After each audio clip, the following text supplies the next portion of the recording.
The government kicked off the second phase of the mass yellow fever vaccination on April 2nd across 53 districts, aiming to reach 14 million individuals, achieving at least 53% coverage as of today. However, the exercise has now been extended until April 14th. When we close this window of this campaign, any adult anywhere in the country, if you want to get vaccinated, you will have to part with not less than $150. You are going to pay because it is a requirement. And you'll be turned down at the airport, or you will not be allowed to travel, because now Uganda is among the belt countries that are supposed to have fully their citizens immunized. Even in the face of government efforts at vaccination, the program continues to face resistance from some in the public, including some who allege that their children are being immunized without parental consent. This vaccine has been around for many years. So what is special now? Why are we making this noise now? And to emphasize, most of the people who have been campaigning the yellow fever vaccination, and we have been seeing those in social media and what, these are people who themselves have taken the vaccination, because we know they travel.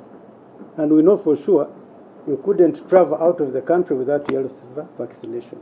34 countries in Africa, Uganda inclusive, and 13 countries in Central and South America are either endemic meaning that the disease is around, it just keeps on lingering around there. It keeps on popping up, but it is there. Yellow fever vaccination became part of routine immunizable diseases in October 2022, targeting children at 9 months of age. Dr. Atwine reiterated that under the Public Health Act, head teachers must ensure that parents provide evidence of their children's vaccination upon enrollment. The time when you are taking your child to start school, they insist on taking authentic card to school for you to get your child to be admitted.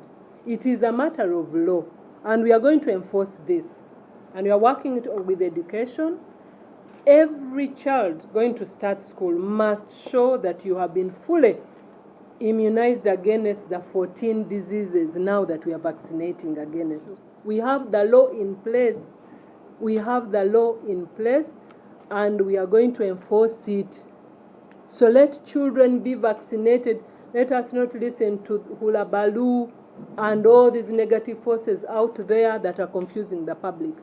The government is planning to replace the old yellow fever vaccination cards with new ones featuring advanced features like barcodes and digital signatures.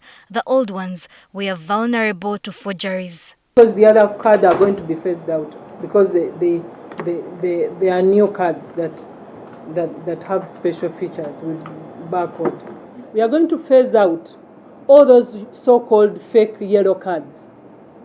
Anyone we do not capture in our system, you did not get vaccinated. And therefore it will be very, very difficult for you to travel, those of you who want to travel. For now, the exercise continues in different communities and schools across the 53 districts. NOBERT ATUKUNDA, NTV News.